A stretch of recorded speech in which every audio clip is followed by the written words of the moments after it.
2023 ಮಂಡಳಿಯವರು ಕೂಡ ಹಾಕಿರ್ತಕ್ಕಂಥ ಪ್ರಶ್ನೆ ಪತ್ರಿಕೆ ಮಾದರಿಯಲ್ಲಿ ಆಲ್ರೆಡಿ ಒಂದು ಪ್ರಶ್ನೆ ಪತ್ರಿಕೆ ಹಾಕಿದ್ದೀವಿ. ಸೊ ಇದು ಕೂಡ ಎರಡನೇ ಅಭ್ಯಾಸ ಪ್ರಶ್ನೆ ಪತ್ರಿಕೆ ಆಗಿದೆ. ತುಂಬ ಚೆನ್ನಾಗಿ ಕ್ವಶನ್ಸ್ಗಳಿದ್ದಾವೆ ಅನ್ನೋ ದೃಷ್ಟಿಯಿಂದ ಈ ಪ್ರಶ್ನೆ ಪತ್ರಿಕೆಯನ್ನು ನಿಮಗೆ ಏನು ಮಾಡ್ತಾ ಇದ್ದೀವಿ, ಪೋಸ್ಟನ್ನು ಮಾಡ್ತಾ ಇದ್ದೀವಿ. ಉತ್ತರವನ್ನು ಖಂಡಿತವಾಗಿ ಹೇಳ್ತೀವಿ, ನೀವುಗಳು ಕೂಡ ಪ್ರಾಕ್ಟೀಸ್ ಮಾಡಿ ಅಂತ ಹೇಳ್ತಾ 8ನೇ ತರಗತಿಗೆ ಬೇಕಾಗ್ತಕ್ಕಂಥ ಎಲ್ಲ ವಿಷಯಗಳ ಮೌಲ್ಯಾಂಕನ ಕ್ವಶನ್ ಪೇಪರ್, ಬ್ಲೂ ಪ್ರಿಂಟ್ಗಳು ಮತ್ತು ಪಾಠಗಳ ಶಾರ್ಟ್ ನೋಟ್ಸ್ ರಿವಿಷನ್ಗಳನ್ನು ನಮ್ಮ ಯೂಟ್ಯೂಬ್ ಚಾನಲ್ನಲ್ಲಿ ಹಾಕ್ತಾ ಇದ್ದೀವಿ. ದಯಮಾಡಿ ನೋಡಿ, ಲೈಕ್, ಶೇರ್ ಹಾಗೂ ಸಬ್ಸ್ಕ್ರೈಬ್ ಮಾಡಲು ಮರೆಯದಿರಿ. ನಮ್ಮದೇ ಒಂದು ಟೆಲಿಗ್ರಾಮ್ ಗ್ರೂಪ್ ಅದ ಸ್ಟಡಿ ವಿತ್ ಪರಶುರಾಮ್ ಅಂತ, ಲಿಂಕ್ ವಿಡಿಯೋದ ಡಿಸ್ಕ್ರಿಪ್ಷನ್ ಬಾಕ್ಸ್ನಲ್ಲಿ ಹಾಕಿದ್ದೀನಿ, ಅದಕ್ಕೂ ಕೂಡ ಬಂದು ಜಾಯ್ನ್ ಆಗಿ ಅಂತ ಹೇಳ್ತಾ. ಸೊ ಮೊದಲಿಗೆ ನೋಡೋಣ 1 ರಿಂದ 20ರವರೆಗೆ ಇರ್ತಕ್ಕಂಥ ಬಹು ಆಯ್ಕೆ ಪ್ರಶ್ನೆಗಳಲ್ಲಿ ಏನಿದೆ ಅಂತ. ವೃಕ್ಷ ಕಾ ಸಮನಾರ್ಥಕ ಶಬ್ದ ಹೇ ಅಂತ ಕೇಳಿದ್ದಾರೆ. ಪಾನಿ, ಜಂಗಲ್, ಪೇಡ್, ಪೌದಾ. ಸೊ ಪೇಡ್ ಅಂದರೆ ವೃಕ್ಷ, ದರಖತ್ ಅಂತಲೂ ಕೂಡ ನಾವೇನು ಮಾಡ್ತೀವಿ, ಸಿ ಕರಿತೀವಿ. ಸಿ ಉತ್ತರ ಸರಿಯಾದ ಉತ್ತರ. आगे शब्द का विलोम शब्द ಅಂತ ಕೇಳಿದ್ದಾರೆ. अंदर, पीछे, नीचे, ऊपर. ಸೊ आगे ಇದ್ರೆ पीछे ಆಗ್ತದೆ. So B option is the right answer. ಪ್ರಶ್ನೆ 3, लड़का शब्द का अन्य वचन शब्द है ಅಂತ ಕೇಳಿದ್ದಾರೆ. बच्चे, लड़की, लड़के, लड़कियां. ಸೊ लड़का ಏನಾಗ್ತದೆ, ಆಪ್ಷನ್ ಸಿ लड़के ಅಂತಕ್ಕಂಥದ್ದು ರೈಟ್ ಆನ್ಸರ್. ನಿಮ್ನಲಿಖಿತ ಶಬ್ದೋ ಮೇ ಸೆ ಸಂಜ್ಞಾ ಶಬ್ದ ಹೇ ಅಂತ ಕೇಳಿದ್ದಾರೆ. ಸೊ ನೋಡಿ, ಇಲ್ಲಿ ಬರೀ ಅವ್ರ ವಾಕ್ಯಗಳನ್ನೇ ಕೊಟ್ಟಿದ್ದಾರೆ. ಸೊ ಅದನ್ನು ರೇಖೆ ಗೆರೆ ಆದರೂ ಹಾಕಬೇಕಾಗಿತ್ತು. ಇಲ್ಲಿ ಸಂಜ್ಞಾ ಶಬ್ದದ್ದು ಯಾವ್ದು ಬರ್ತದಪ್ಪ ಅಂದ್ರೆ ರಾಹುಲ್ ಅಂತಕ್ಕಂಥದ್ದು ಸಂಜ್ಞಾ ಶಬ್ದ ಬರ್ತದೆ. ಇದು ಮಾತ್ರ ಸರಿಯಾಗಿರ್ತಕ್ಕಂಥ ಉತ್ತರ ಆಗ್ತದೆ. ನೆಕ್ಸ್ಟ್ ಪ್ರಶ್ನೆ ಇದು, ನಿಮ್ನಲಿಖಿತ ಮೇ ಮೇರಾ ಘರ್ ಬೀದರ್ ಮೇ ಹೇ ಅಂತ ಇದೆ. ಗೆರೆ ಎಳೆದ ಪದ ಮೇರಾ ಅಂತಕ್ಕಂಥದ್ದು ವ್ಯಾಕರಣಕ್ಕೆ ದೃಷ್ಟಿಯಲ್ಲಿ ಏನು ಅಂತ ಕೇಳಿದ್ದಾರೆ. ಮೇರಾ ಅಂದರೆ ನನ್ನ. ಎಸ್ ಸರ್ವನಾಮ, option C is the right answer. ಪುದಕ ಪುದಕಕರ್ ಮೇಂಡಕ ಉಚಲೆ ಪದ್ಯಾಂಶ ಮೇ ಪ್ರಯುಕ್ತ ದ್ವಿರುಕ್ತಿ ಶಬ್ದ ಹೇ ಅಂತ ಕೇಳಿದ್ದಾರೆ. ಈ ವಾಕ್ಯದಲ್ಲಿ ಯಾವುದು ದ್ವಿರುಕ್ತಿ ಪದ ಅಂತ ಕೇಳಿದ್ದಾರೆ. ಸೊ ಪುದಕ ಪುದಕಕರ್ ಅಂತಕ್ಕಂಥದ್ದು ಆಪ್ಷನ್ ಸಿ ಏನಾಗ್ತದಪ್ಪ ಅಂದ್ರೆ ದ್ವಿರುಕ್ತಿ ಶಬ್ದ ಆಗ್ತದೆ. ಯಾಕಂದ್ರೆ ಒಂದೇ ಶಬ್ದ 2 ಸರಿ ಬರ್ತಂದ್ರೆ ಅದನ್ನು ನಾವೇನಂತೀವಿ, ದ್ವಿರುಕ್ತಿ ಅಂತ ಕರಿತೀವಿ. ಪಡನಾ ಕಾ ಪ್ರಥಮ ಪ್ರೇರಣಾರ್ಥಕ ಕ್ರಿಯಾರೂಪ ಹೇ ಅಂತ ಕೇಳಿದ್ದಾರೆ. ಪಡನಾ, ಪಢಾನ ಅಂತಕ್ಕಂಥದ್ದು ಆಗ್ತದೆ.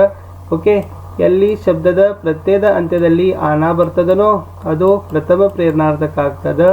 ವಾನ ಬತ್ತಂದ್ರೆ ಅದು ಏನಾಗ್ತದಪ್ಪ ಅಂದ್ರೆ ದ್ವಿತೀಯ ಪ್ರೇರಣಾರ್ಥಕ ಆಗ್ತದೆ. ಬಟ್ ನೆನಪಿನಲ್ಲಿ ಇಟ್ಕೊಳ್ಬೇಕು, ಆ ಕ್ರಿಯಾಪದದ ಮೊದಲ ವರ್ಣ ಹ್ರಸ್ವ ಸ್ವರಣೆ ಆಗಿರಬೇಕು, ದೀರ್ಘ ಆಗುವ ಹಾಗೆ ಇಲ್ಲ. ಪ್ರಶ್ನೆ 8, ನಿಮ್ನಲಿಖಿತ ಮೈಸೆ ಶುದ್ಧ ವಾಕ್ಯ ಹೇ ಅಂತ ಕೇಳಿದ್ದಾರೆ.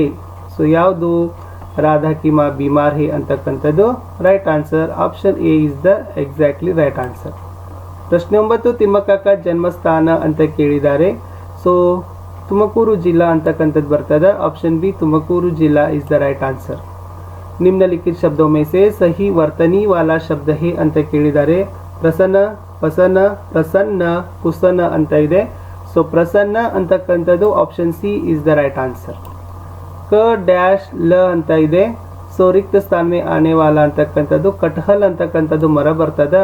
ಸೊ ಆಪ್ಷನ್ ಬಿ ಟ ಅಂತಕ್ಕಂಥದ್ದು ರೈಟ್ ಆನ್ಸರ್. ಉಲ್ಲು ಬನಾನಾ ಮುಹಾವರೆ ಕಾ ಅರ್ಥ ಹೇ ಅಂತ ಕೇಳಿದ್ದಾರೆ. ಮೂರ್ಖ ಬನಾನಾ, ಸಮझाना, ಹಸಾನ, ಖಿಲ್ಲಿ ಉಡಾನ ಅಂತ ಇದೆ. ಸೊ ಮೂರ್ಖ ಬನಾನಾ ಅಂದರೆ ಉಲ್ಲು ಬನಾನಾ. ಸೊ ಇದು ಹರಾಗ್ ಹೊಡಾ ಪದ್ಯದಲ್ಲಿ ಪಾಠದಲ್ಲಿ ಈ ಒಂದು ಕಂಟೆಂಟ್ ಇತ್ತು. ದಾದಾ ಶಬ್ದ ಕಾ ಸ್ತ್ರೀಲಿಂಗ ಶಬ್ದ ಹೇ ಅಂತ ಕೇಳಿದ್ದಾರೆ. ನಾನಿ, ದಾದಿ, ಮಾತಾ, ಬುಡಿಯಾ. ಸೊ ದಾದಾದ್ ಏನಾಗ್ತದಪ್ಪ ಅಂದ್ರೆ ದಾದಿ ಅಂತ ಆಗ್ತದೆ. ಸೊ ಬಿ ದಾದಿ ಅಂತಕ್ಕಂಥದ್ದು ರೈಟ್ ಆನ್ಸರ್. ಮುಂದಿನ ಕ್ವಶನ್ ನೋಡೋಣ ವಿದ್ಯಾರ್ಥಿಗಳೇ. ಪ್ರಶ್ನೆ 14 ಇದೆ. ನಿಮ್ನಲಿಖಿತ ಮೈಸೆ ವ್ಯಕ್ತಿವಾಚಕ ಸಂಜ್ಞಾ ಶಬ್ದ ಹೇ ಅಂತ ಕೇಳಿದ್ದಾರೆ. ನೋಡಿ, ಆದ್ಮಿ ಅಂತಕ್ಕಂಥದ್ದು ಎಸ್ ಮನುಷ್ಯ ಅಂತಕ್ಕಂಥದ್ದು ಜಾತಿವಾಚಕ. ಭಲಾಯಿ ಅಂತ ಬರ್ತದ. ಸೊ ಭಲಾಯಿ ಅಂತಕ್ಕಂಥದ್ದು ಯಾವ್ದು ಬರ್ತದ, ಭಾವವಾಚಕ. ಮಿತ್ರತಾ ಅಂತಕ್ಕಂಥದ್ದು ಭಾವವಾಚಕ. ಸಂಗೀತ ಅನ್ನೋದು ನಿರ್ದಿಷ್ಟವಾಗಿ ಒಬ್ಬ ವ್ಯಕ್ತಿಯನ್ನು ಸೂಚಿಸ್ತಕ್ಕಂತೆ ಪದಗಳು ಅಂತಲೇ ಹೇಳ್ತಾರೆ. ಸೊ ಸಂಗೀತ ವ್ಯಕ್ತಿವಾಚಕ ಪದ, ಶಬ್ದ, ಸಂಜ್ಞಾ. ಏಕ್ ದಿನ್ ಕಿ ಬಾತ್ ಹೇ ಅಂತಕ್ಕಂಥ ವಾಕ್ಯ ಇದೆ. ಇದು ಕನ್ನಡದಲ್ಲಿ ಅನುವಾದ ಮಾಡಿದಾಗ ಏನಾಗ್ತದ, ಒಂದು ದಿನದ ವಿಚಾರ, ಒಂದು ದಿನದ ವಿಷಯ, ಒಂದು ದಿನದ ಮಾತು, 2 ದಿನದ ಮಾತು. ಏಕ್ ದಿನ ಅಂದರೆ ಒಂದು ದಿನ, ಬಾತ್ ಅಂದರೆ ಮಾತು, ಏಕ್ ದಿನ್ ಕಿ ಬಾತ್ ಅಂದರೆ ಒಂದು ದಿನದ ಮಾತು ಅಂತಕ್ಕಂಥದ್ದು ಆಪ್ಷನ್ ಸಿ ರೈಟ್ ಆನ್ಸರ್. ಉಚಿತ ಶಬ್ದ ಸೇ ವಾಕ್ಯ ಪೂರ್ಣ ಕೀಜಿಯೇ ಅಂತ ಕೇಳಿದ್ದಾರೆ. ಪಾಲಾ ಪೋಸಾ ಮೇರಿ. ಎಸ್, ಸೊ ಪಾಲಾ ಪೋಸಾ ಮೇರಿ ಮಾನೆ ಅಂತಕ್ಕಂಥದ್ದು ಆಗ್ತದ. ಅದು ಬಟ್ ಅಲ್ಲಿ ಮಾತಾ ಅಂತಕ್ಕಂಥದ್ದು ಇದೆ, ಮಾ ಅಂತಕ್ಕಂಥದ್ದು ಆಗಬೇಕು. ಮ ಅಂತ ಇದೆ ನೋಡಿ, ಇದು ಮಾ ಮಾಡ್ಕೊಡ್ರಿ. ಸೊ ಪಾಲ ಪೋಸ ಮೇರಿ ಮಾನೆ ಅಂತ ಆಗಬೇಕು. ಮಾ is the right option. So B is the correct option. Akbar ಕೋ ಬೀರ್ಬಲ್ ಕಿ ಪರೀಕ್ಷಾ ಲೇನಿ ಥಿ ಅಂತ ಇದೆ. ಕರ್ತಾನೆ ಕರಮ್ ಕೋ ಅಂತಕ್ಕಂಥದ್ದು ಆಗ್ತದೆ. ಸೊ ಆಪ್ಷನ್ ಡಿ ಕರಮ್ ಕೋ ಅಂತಕ್ಕಂಥದ್ದು ಸರಿಯಾಗಿರ್ತಕ್ಕಂಥ ಉತ್ತರ. 18 ಕ್ರಿಸ್ಮಸ್ ಕಾ ಆಚರಣೆ ಮಹಿನಾ ಅಂತ ಇದೆ ನೋಡಿ. ಮಾರ್ಚ್ನಲ್ಲಿ ಆಚರಣೆ ಮಾಡೋದು ಅಲ್ಲ, ಜನವರಿಯಲ್ಲಿ ಸಂಕ್ರಾಂತಿ ಆಚರಣೆ ಮಾಡ್ತೀವಿ. ಸೊ ಡಿಸೆಂಬರ್ನಲ್ಲಿನೇ ಏನು ಮಾಡ್ತೀವಿ? ಎಸ್, ಕ್ರಿಸ್ಮಸ್ ಹಬ್ಬವನ್ನು ಆಚರಣೆಯನ್ನು ಮಾಡ್ತೀವಿ. Option C Christmas is the right answer. ಸೇಬ್, ಸಂತ್ರ, ಕೇಲಾ, ಗಾಜರ್ ಇನ್ಮೇ ಸೆ ಬೇಮೇಲ್ ಶಬ್ದ ಹೇ ನೋಡಿ. ಸಂತುಲಿತ ಆಹಾರದಲ್ಲಿದ್ದಾವ 5 ಪ್ರಶ್ನೆ, ಅದನ್ನು ನೋಡ್ಕೊಂಡ್ರೆ ಸಾಕು, ಅಲ್ಲಿಂದ ಕ್ವಶನ್ಸ್ ಬರ್ತಾವ. ಸೇಬ್ ಅಂದರೆ ಸೇಬು ಹಣ್ಣು, ಸಂತ್ರ ಅಂದರೆ ಕಿತ್ತಳೆ, ಕೇಳ ಅಂದರೆ ಬಾಳೆಹಣ್ಣು, ಗಾಜರ್ ಅಂದರೆ ಎಸ್ ಗಜ್ಜರಿ. ಅವು 3 ಮೊದಲ ಪದಗಳು ಹಣ್ಣುಗಳಾದರೆ ಗಾಜರ್ ಅಂತಕ್ಕಂಥದ್ದು ಎಸ್ ತರಕಾರಿ ಆಗ್ತದೆ. ಸೊ ಸಿ ಗಾಜರ್ ಹೇ ಅಂತಕ್ಕಂಥದ್ದು ರೈಟ್ ಆನ್ಸರ್. ರಾಜು ಅವ್ರ ಸಂಜು ದೋನೋ ಡ್ಯಾಶ್ ಥೇ ಅಂತ ಇದೆ.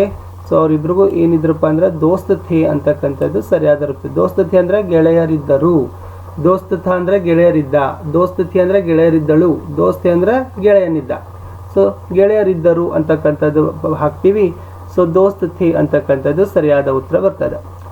ಮುಂದೆ 21ನೇ ಪ್ರಶ್ನೆಯಲ್ಲಿ ಕೊಟ್ಟಿರ್ತಕ್ಕಂಥ 4 ಶಬ್ದಗಳನ್ನು ನೋಡಿಕೊಂಡು ಕಥೆಗಳನ್ನು ಪೂರ್ಣ ಮಾಡಲಿಕ್ಕೆ ಪ್ರಯತ್ನವನ್ನು ಮಾಡಿ. 2 ಅಂಕದ ಪ್ರಶ್ನೆ. ಎಸ್, ಈ ಕಥೆಯನ್ನು ಓದ್ಕೊಡ್ರಿ. ಇಲ್ಲಿ ಕೆಳಗಡೆ ಇರ್ತಕ್ಕಂಥ ಈ 2 ಪ್ರಶ್ನೆಗಳಿಗೆ ಉತ್ತರಗಳನ್ನು ತಾವುಗಳು ಸಹಿತ ಕಂಡುಕೊಳ್ಳಲಿಕ್ಕೆ ಪ್ರಯತ್ನ ಮಾಡಿ. ಇದಕ್ಕೂ ಕೂಡ 2 ಅಂಕ. 23ನೇ ಪ್ರಶ್ನೆ 1 ರಿಂದ 20ರವರೆಗೆ ಗಿಂತಿಗಳನ್ನು ಬರೆಯೋದನ್ನು ಅಭ್ಯಾಸ ಮಾಡಿಕೊಡ್ರಿ. ಈ ಕ್ವಶನ್ ಡೆಫಿನೆಟ್ ಆಗಿ ಬರ್ತದೆ. ಮುಂದೆ 24ರಲ್ಲಿ ಈ ಕೆಳಗಿನ 2 ಸಾಲುಗಳ ಪದ್ಯದಲ್ಲಿರ್ತಕ್ಕಂಥ ಭಾವವನ್ನು ಬರೆಯುವುದನ್ನು ರೂಢಿಸ್ಕೊಳ್ರಿ. ಮುಂದೆ ಅಕ್ಲಚಲಿ ಭಲಾಟಲಿ ಕಹಾನಿಗೆ ಸಂಬಂಧಪಟ್ಟಂತೆ ವಾಕ್ಯ ಘಟನಾಂಶಗಳಿದಾವೆ. ಅವುಗಳನ್ನು ತಾವೇನು ಮಾಡಬೇಕು? ಮೊದಲ ಘಟನೆಯಿಂದ ಅಂತ್ಯದ ಘಟನೆವರೆಗೆ ಜೋಡಿಸ್ತಾ ಹೋಗಬೇಕು.